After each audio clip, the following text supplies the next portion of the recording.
this talk is from work with Julien Dubida at Columbia. So this talk links different areas, but let me motivate from SPD perspective. So if we want to ask ourselves what would be the natural nonlinear generalization of the stochastic heat equation, there are three possibilities. So here by natural, I mean you should generalize this stochastic heat equation in a nonlinear way such that it has some natural symmetry, in particular in the dimensional symmetry. So the first idea would be to take the target space where u takes value, you indulge that target space some geometry. So here, consider the u which takes value in manifold with Riemannian metric, and of course to write down this equation, you need to choose the coordinate system on the manifold, and you want to choose you want to write down the equation in such a way that the equation actually does not depend on the coordinate system you choose on the manifold. In the sense that if you do a change of coordinate on the manifold, then the equation has the same form. So here, the right-hand side, all the nonlinear terms, crystal symbols, and so on, are such that you have this invariance or symmetry. Another idea is to make the field to be some other field. Here, you can take the field to be a connection, so-called, and then this would be the generalization to the Yang-Mills direction. And here you also have a symmetry, which is a gauge symmetry. You can do a gauge transformation on the field A, and then you get the same equation, at least formally. The third idea, which is the content of this talk, is indulge the underlying space some geometry. So here, the underlying space is a surface with a Riemannian metric, and the Riemannian metric is the unknown in essentially the unknown in the equation.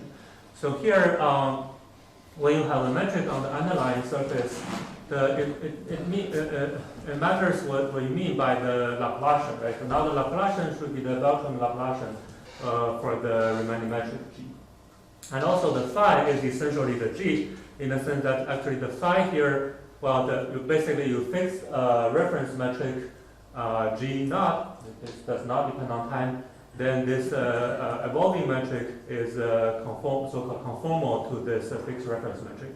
Conformal means they only differ by this positive scalar factor. So this phi is exactly this phi. Here dot dot means some curvature terms that I'll specify later. They are there such that the equation has a conformal symmetry. And conformal symmetry means in order to write down the equation, you need to specify this reference metric, but if you do a conformal change of this reference metric, you get the equation in the same form. So it turns out that this we will see that this is the stochastic version of Ricci flow. So each model here has connection to a quantum field theory. So for example, the second one is of course Yang-Mills, and this is kind of in some sense a one-dimensional version of nonlinear sigma model, and here is related with the Liouville Conformal Field Theory. Okay, so let me start from, so what is a Ricci flow, right? So it's a good chance for us to learn a little bit geometry. So this is of course an important equation in geometry, leads to the proof of a congruity conjecture and so on. So the equation is a PDE for evolving Riemannian metric on the manifold. Here this is the time derivative of the Riemannian metric, and this is Ricci curvature of the metric. So the metric and the Ricci curvature are both symmetric two tensors, and the Ricci curvature is some complicated second order derivative of the metric, but it's nonlinear. I wouldn't write down the formula. But the point is, this is really a second order differential equation. So maybe I can give you some concrete examples. So if you start with a round sphere, two-dimensional sphere, then the curvature would be positive, right? So the right-hand side of Ricci flow is negative. In that case, the metric is shrinking. So after some time, the round sphere is going to collapse to a single point. On the other hand, if you take a flat torus, then the right-hand side curvature is 0, so the metric is not changing. So it's always the same torus. For a surface of higher genus, it's going to grow because the curvature, the constant curvature is negative. So the right side is positive. Well, there's the idea from geometry that you can actually fix the total area of this surface. Consider two-dimensional surface, and maybe locally you have all the different curvatures, but there's a way to fix the total area of this surface, which is you just subtract another term here, lambda as a constant. And you can somehow imagine, right, if you choose a constant lambda to be the average curvature, then somehow the right-hand side of the equation is in some sense centered. Right? So the equation centered, in general, on average, the metric is not changing. So this is why the total area is not changing, although locally the curvature is changing. Okay. So after we add a noise to this equation, actually this lambda will take actually an arbitrary constant lambda. The lambda, so for the stochastic Ricci flow, the lambda does not play the role of preserving the total area, just a constant. So this Ricci flow, a key property of Ricci flow is the two-dimensional Ricci flow is that it preserves the conformal class. So what does it mean? This means that, okay, so first of all, two metrics are conformal, means again that they only differ by a positive scalar curvature, and phi here is called conformal factor. So if you fix the metric and do a conformal change, then everything related to this metric is going to change. For example, the area form, which is a two form, you're going to multiply by this constant, this factor, and the Laplacian related to the metric also going to change. And here all these, also the Gauss curvature are going to change, and so on after you do a conformal change. And in this formula, you can see the dimension analysis or scaling, right? So area form has dimension 2. Laplacian has scaling dimension with 1 over x squared. So that's why you have a 2 here, but negative 2 here. It's going to be important later when we talk about normalized scaling, when we have the noise. So as I said, the key property of Ricci flow is preserve the conformal class. This means that if you start from a metric time 0, then at any positive time, the solution G is going to be conformal to the metric you started with. So in some sense, you can think you're a huge space of metrics, but then you have a classes of conformal classes, and your flow is always stay in the same conformal class. And this is important because this means that it's possible to write the Ricci flow in terms of this conformal factor, because it's really just this conformal factor is changing over time, right? So it turns out that the equation for a conformal factor look like this. This is a quasi-linear SPDE. Here, the Laplacian is respect to the fixed reference metric. This Gauss curvature of the also this fixed metric, and the lambda is this constant lambda. And you can also rewrite this this term. This whole term is basically the Laplacian with respect to the evolving metric G. So the Laplacian G phi. So if you write this way, then this really looks like a test. This really looks like a heat equation up to some curvature. This is not a linear heat equation because this Laplacian depends on the metric, right? Depends on the solution. Okay. There's a third way to write the Ricci flow, which is you can write the equation for the area form. The area form for this metric is also this exponential vector times the area form of the fixed metric. And if you formulate, if you just take the time derivative of this, right? So then you get a time derivative of this, you plug in the equation you get is this. So somehow it looks like it's linear in the area form, but there is a kind of bad factor here which still depends on the phi.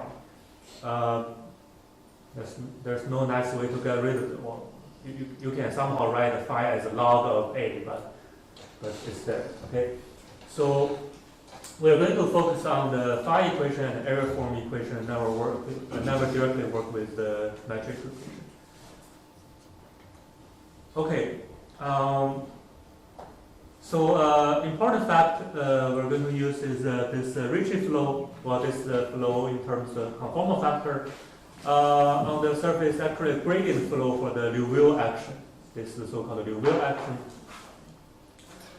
where this is the usual quadratic form. This is just linear in phi, but this is the non-trivial thing. Okay, this is the non-linear part. And here, again, everything here derivative and the Gauss curvature is back to the fixed reference metric. Okay. But as I said, this is a gradient flow of the Liouville action. But when I need a metric to talk about the gradient, right? Gradient always relies on metric. So the metric where you see, if you just take the naive gradient with respect to the trivial metric, what you get actually looks like you just get heat equation, right? From this term, you just get a Laplacian. Actually, we want this nonlinear Laplacian. So the metric we actually use is the so-called Calabi metric.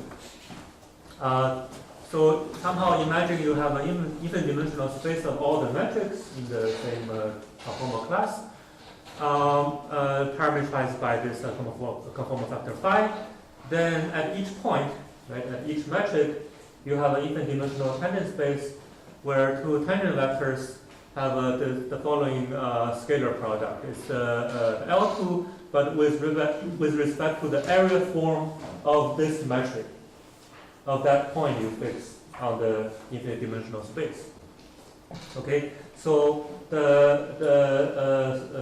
metric, the scalar product at every tangent space actually relies on where the tangent space is in a non-trivial way. If you take the gradient of this action with respect to this metric, then you get this Ricci flow. For example, here, right? So here in this area form, there's an e to the 2 phi. That's why you need this e to negative 2 phi in order to cancel that. That's essentially the reason. And here in the equation, you only see the lambda, you don't see the exponential here. It's because the exponential used here in this area form. By the way, Gabin studied the gradient flow perturbed by Y noise with respect to trivial metric. So this is so-called the Sinch-Gordon SPD. Okay, so the fact that this Ricci flow is a gradient flow for Liouville is very important for both physics and geometry or mathematics. In physics or in, say, string theory, they care about so-called determinant Laplacian, defining some formal way. But what really matters is how the so-called determinant Laplacian, this key object, change under the conformal change of the underlying metric. So there is a polyatomic formula, and after some manipulation, you can see the change of this determinant Laplacian really give you a kind of Liouville action.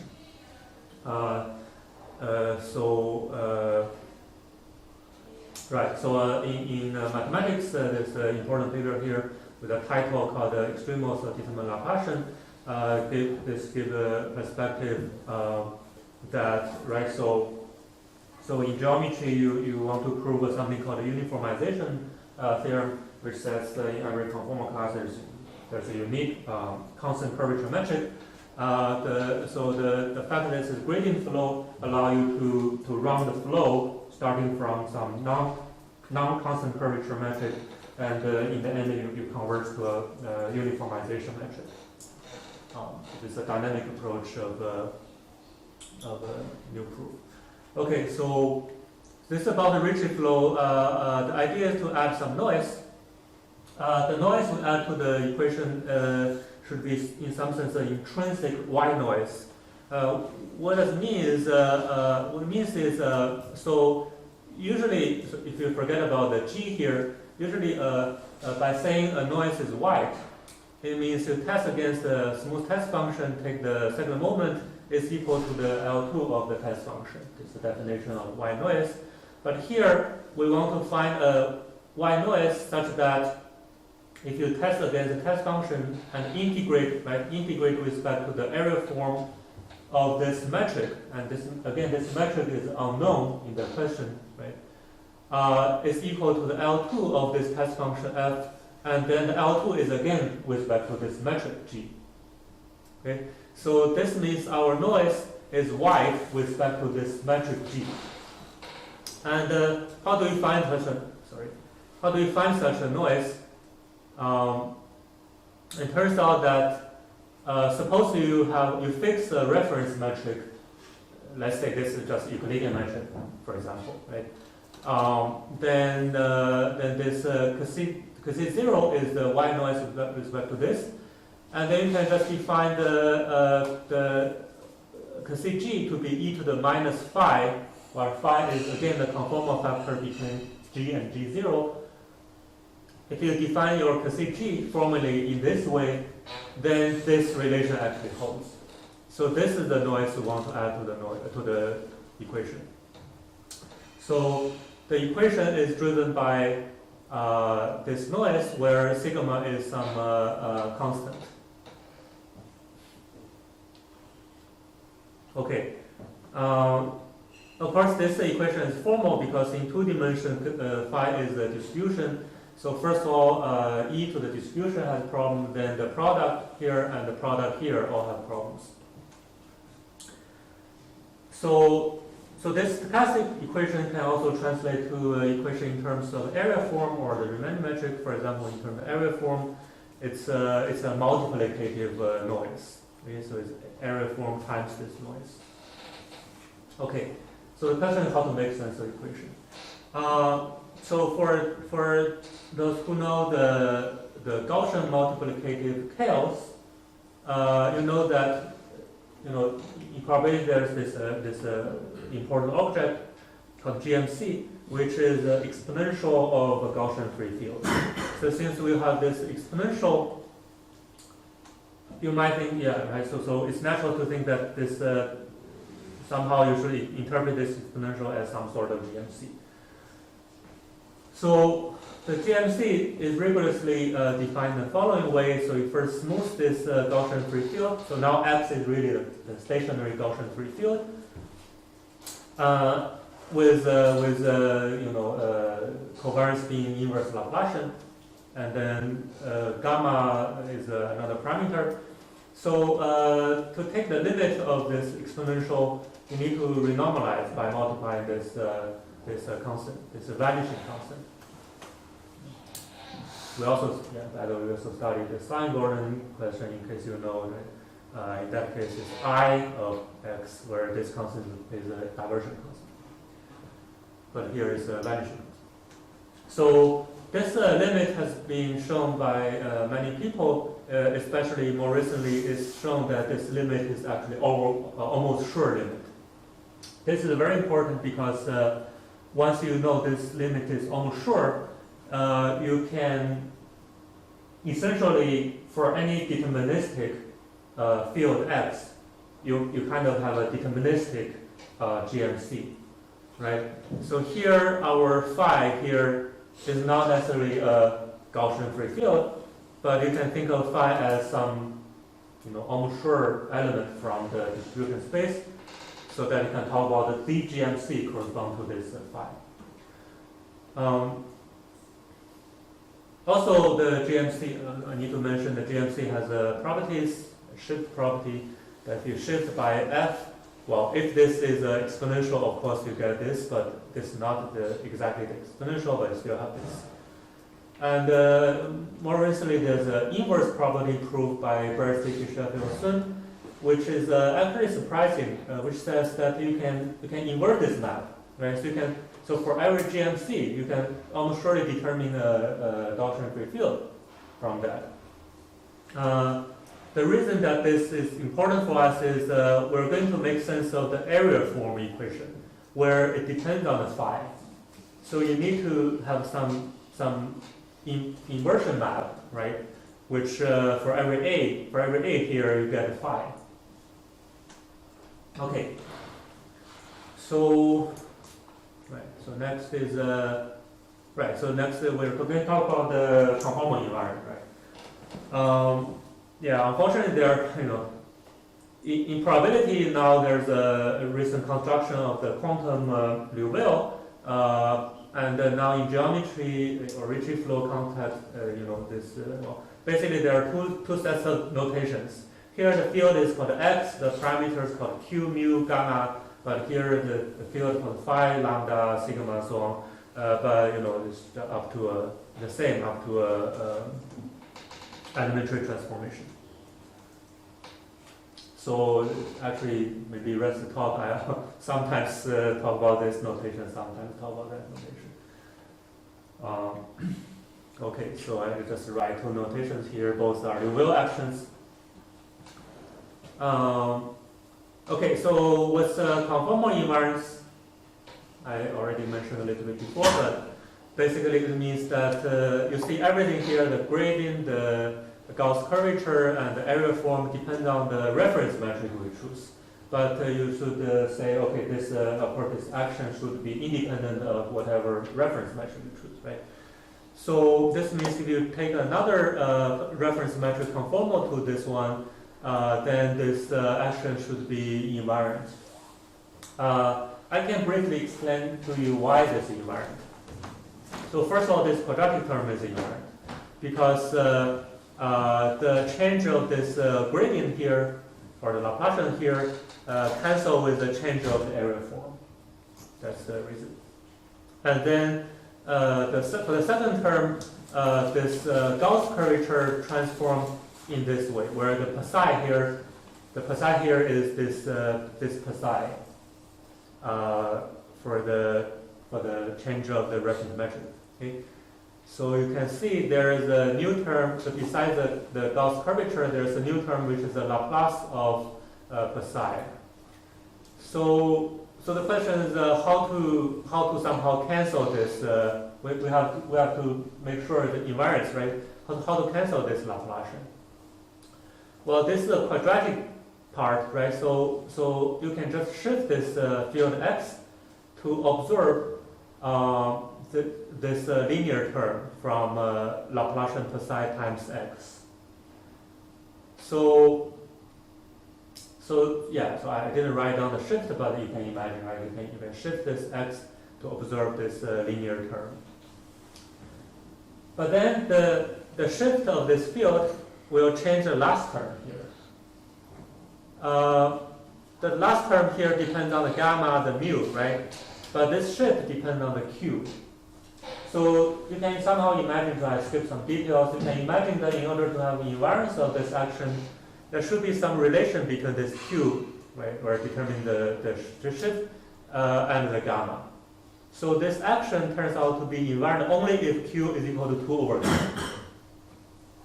Okay, so it's some physical significance, some cosmological constant. This has some significance to make sure it's conformal invariant. And we can also see the invariance on the level of the equation. So for the Ricci flow, recall that this metric is conformal to the fixed reference metric, and phi is a conformal factor in the equation. We also want to say this equation has the same form whatever reference metric we choose. So if we choose a different reference metric, where here is the psi, then, okay, so the first question is actually we should look at phi minus psi. We should see that phi minus psi still satisfies the same equation. Why is that? Because what's essential here is this metric, right? So if you take a different reference metric, then this metric is now equal to phi minus 2 psi comes from there, of this new reference metric. So now the actual conformal factor is phi minus psi now. So if you do some calculation, it turns out that phi minus psi still satisfies the same equation. The calculation is similar with this. You should somehow make sure some cancellation happen between the terms. In particular, it's very important that if the coefficient here is 1, the coefficient here must be -1 to cancel things. Just like here, you have a relation between the coefficients here. It's the same. Here, I don't have the coefficient because I'm using the geometer's convention. Okay. The noise also formally have this invariance. So if you change to a new reference metric, then the noise becomes this noise, where the C naught hat is the Y noise with a new reference metric. And now the conformal factor is turns out to be exactly phi minus psi. So this is consistent. But of course, this is only formal because there's no meaning of this product.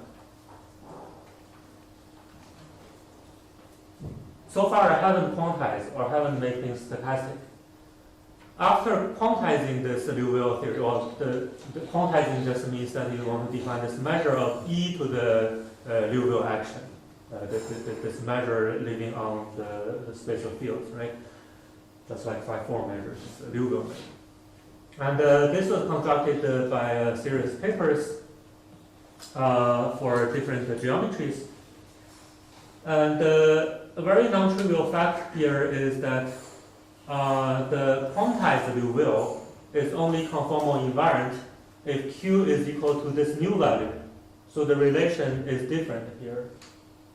So this might be surprising because you see the Liouville action is invariant for that choice, but you might think with the same choice, since the action is invariant, the whole thing should be invariant, but it's not true. So this is a so-called conformal anomaly. The reason behind this is so if you look at this exponential, the exponential times this area form is the area form for the metric. In 2 dimension, an area form, right? So like dx dy has a scaling dimension 2. The scaling of area form is basically x squared. But turns out that in the quantum setting, so the GMC here or the GMC here has a normalized scaling. So the scaling dimension is not 2 because this GMC has a intermittency or fractional structure. So this normalized scaling, this new scaling actually change everything. So you should somehow redo the whole thing and see this relation. So this means for the stochastic Ricci flow, this coefficient should be changed if you want to define this on a non-trivial surface with some non-trivial metric. Okay, so this is just the whole picture, but let me just get to a little bit more details. In particular, how to make sense of this quasi-linear equation. I'll only state the result on the torus, and the reference metric is the flat metric, so that we don't have the curvature and we don't have the anomaly, just for simplicity for the moment. So the equation in terms of the phi is again this quasi-linear, and also wrote down the equation for the area form. Our result we only managed to make sense of the equation for the area form. We didn't actually prove the solution for phi. So it's an open question here to construct the equation for the solution for phi, and it's better to construct actually a system, right? A couple of a system phi and a, such that for every fixed time, the phi is the Gaussian free field for the GMC A and the A and the GMC for this coupled system. But we haven't done that. The key idea is the following observation. So how to make sense of equation in infinite dimension, right? So we want to say it has the right finite dimensional projection. That's the idea. So for the area form as PDE, we can have one-dimensional. We can talk about one-dimensional projection by taking a test function and integrate it against this area form. This gives you a number. So if you do this on both hand sides, we get SDE for this A integrating F. So SDE look like this. Where here again we have this phi showing up, which is not very good. But the last term here, you can compute the quadratic variation of this. Turns out to be the square root of A integrating F squared times the usual one-dimensional Brownian motion. So this is really an Ito diffusion. So we want to define the solution to this equation such that it has the one-dimensional projection given by this one-dimensional SDE for every test function. And for this, I need to, I need to define a state space where A lives in state space in all the Borel measures because the A is the measure, and so on. So the theorem is right. So we proved we constructed the solution using Dirichlet form.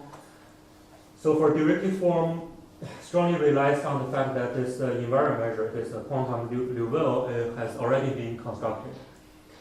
So the construction of quantum Liouville, done by Vagaro, Kopiainen, and so on, was only achieved by in the so-called L1 regime, where lambda is a non-negative, sigma is less than this value, and above this value, I think people believe it just does not make sense. The GMC does not exist. At the critical value, you can define a derivative GMC or something, but not above. So that's why we also require this condition, and the theorem has two parts. The first part is we really have a Markov diffusion for this equation. This is a weak solution because we need to show that there exists probability space, filtration, and so on, and as well as a diffusion. And the second part is saying that our Markov diffusion is indeed such that the one-dimensional projection satisfies SDE, where the phi here is given by this inversion map of GMC, as proved by very sticky Sheffield soon. So for every A, for every GMC, you can find a field phi. Okay, that's what we mean by the phi here. Okay, we have a nice corollary of this. You can choose a special f, which is just constant 1. In that case, the integration by part Laplacian 1 is 0, so you actually get rid of this bad term. And you only have two terms here, this term and this term. And by the way, so what is the area form integrating 1? It's just the total area of the surface, right? So in that case, we get SDE for the total area of the surface. And SDE looks like this, the square root of the total area, and times another term here. Lambda is non-negative. Okay, so now this is an elementary exercise for us to see the behavior of this SDE. So the behavior of the total area of the surface. So I guess many of us already know that. Suppose we don't have this term, right? Then this is so-called the square Bessel process of dimension 0. Recall that square Bessel process is just in, say, n dimension. You take an n-dimensional Brownian motion, then the square of the norm of this n-dimensional Brownian motion is a square Bessel, all right? But once you have this SDE for the square Bessel, you can say, okay, my dimension n can be any real number. That's the definition of square Bessel. And it's well known that the behavior of this process depends on this n. For n large, about 2 or something, then this, or 1 maybe, this SDE, this diffusion never hits 0, and as you decrease the n, occasionally it hits 0, but it can bounce back. But for for our case, the n here is 0, so it will be absorbed at 0 in finite time. Okay, so even without this term, it will be observed, so that the surface is going to collapse in finite time for our stochastic Ricci flow, and this constant is positive, so it's even more collapsing.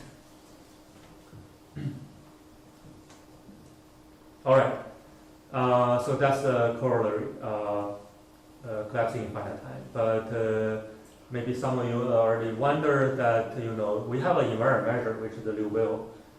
So why you have an invariant measure and the dynamic collapse to 0? That's because when Pupian and Marga wrote the constructed measure, it's not a probability measure, so it's not normalized. Okay, so you can actually find much more elementary examples, say in one dimension, like 1 over x dx. That is not a probability measure, but it has a stationary diffusion, and the diffusion actually goes to 0. It's natural if the measure is not a probability measure. Okay. So this whole thing is saying, okay, it's critical. So the strong solution. I don't know how to construct strong solution. That's why we use Dirichlet form.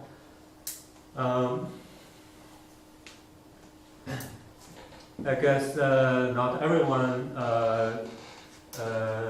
is expert in Dirichlet form, so I take only one slide to tell you what is just one slide instruction of Dirichlet form. I'll take a much simpler example where this cylindrical linear process, and this is a formal invariant measure for that. So it's just on this process on an interval 0, 1. I'll tell you usually what you need to do to construct a solution using Dirichlet form, right? So what are the kind of recipes in some sense? So first we need to, of course, we need to have an invariant measure, and you already make sense of the environment. That's important. And then it strongly relies on a so-called integration by part formula of this invariant measure. So usually it looks like this. Here G is a test function now. The integration by part formula with respect to the mu is saying that if you integrate the Frisch's derivative of the test functional, then you can integrate by part. So when you take the derivative on the measure, right? This derivative pull down derivative of v. So that's why you have a derivative of v. So formally it makes sense, but you need to prove this rigorously. And it's not just proving this; it's also a question of this formula holds for what kind of test functionals. So usually it suffices to prove this for the so-called cylindrical test functionals. This means that you just project this x to finite dimension using k test functions. So Q is say smooth function or Rk, and usually it suffices to implement the whole theory to know this for this kind of simple functionals. Okay. So once we have this integration by part formula, then there are two things we need to do. First is showing that there exists a Markov process that is related with the measure. The second thing is in what sense this Markov process is solution to the equation. Okay. So the first part is you can define a Dirichlet form is this kind of usual quadratic form. This nu is again this measure, and then the standard Dirichlet form machinery tell you there exists such a Markov diffusion, and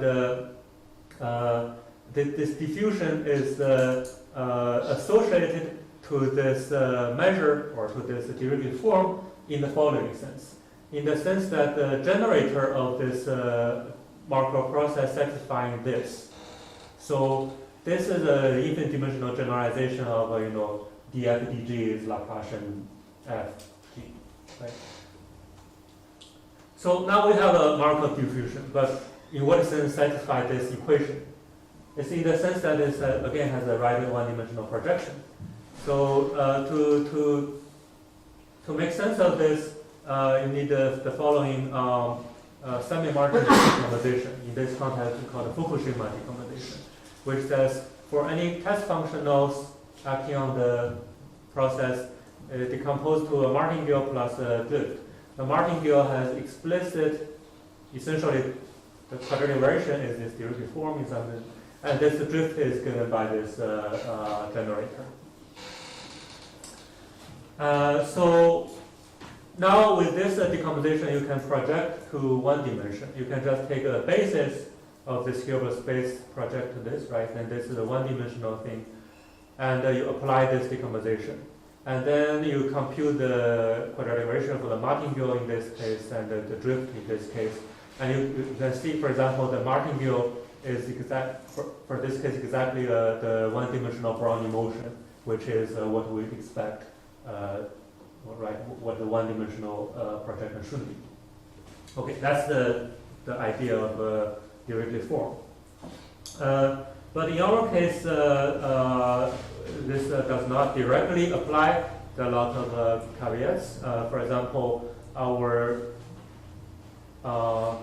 Dirichlet form is, so the scalar product here is a non-trivial scalar product which depends on the metric. And again, the metric is the unknown, right?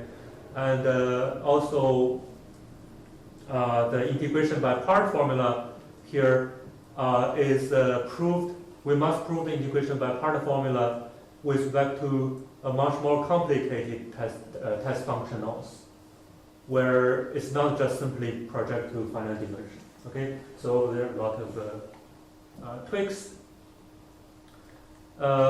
Okay, so for example, yes, you can ignore this part. For example, we should first prove an integration by part formula for the Gaussian measure, and then use that to prove the integration by part for the Liouville Conformal Field Theory.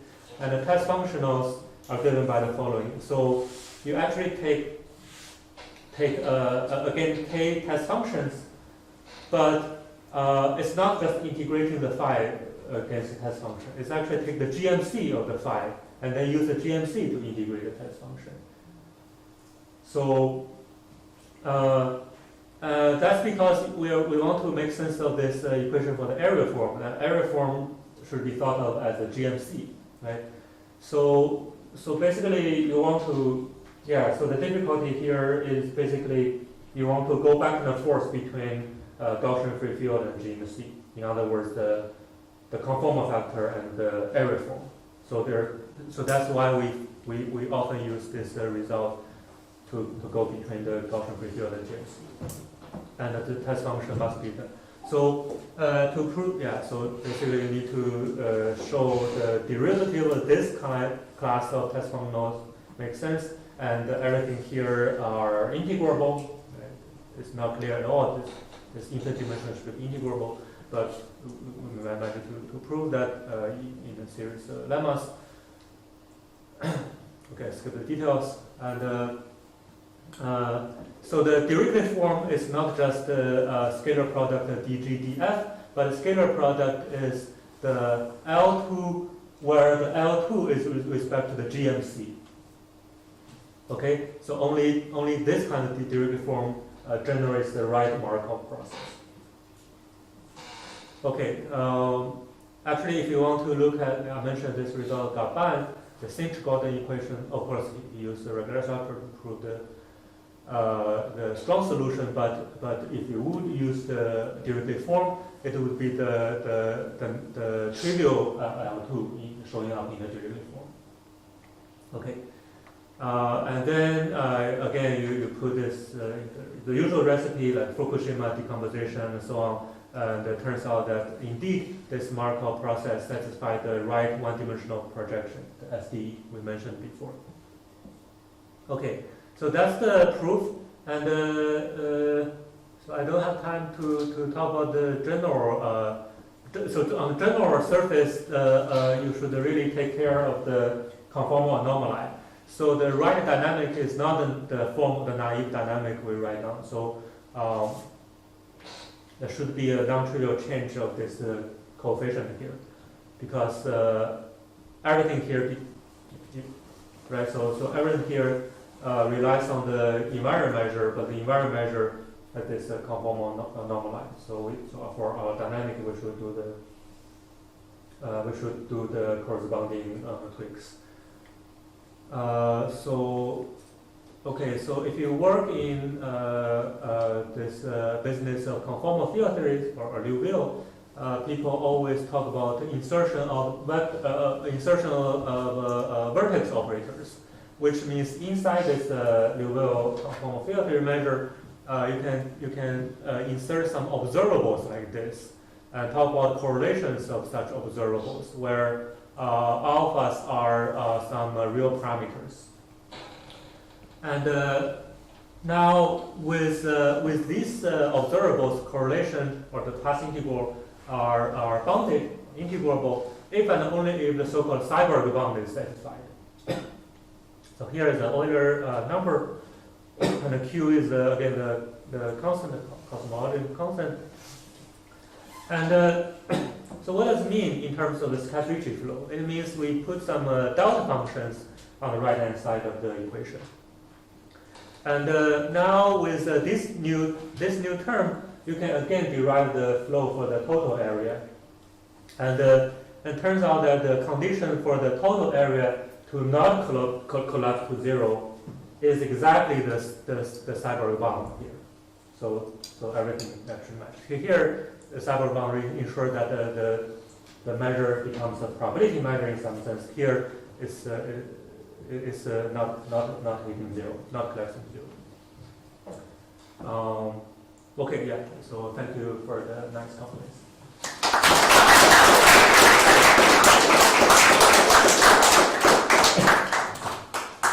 Thank you.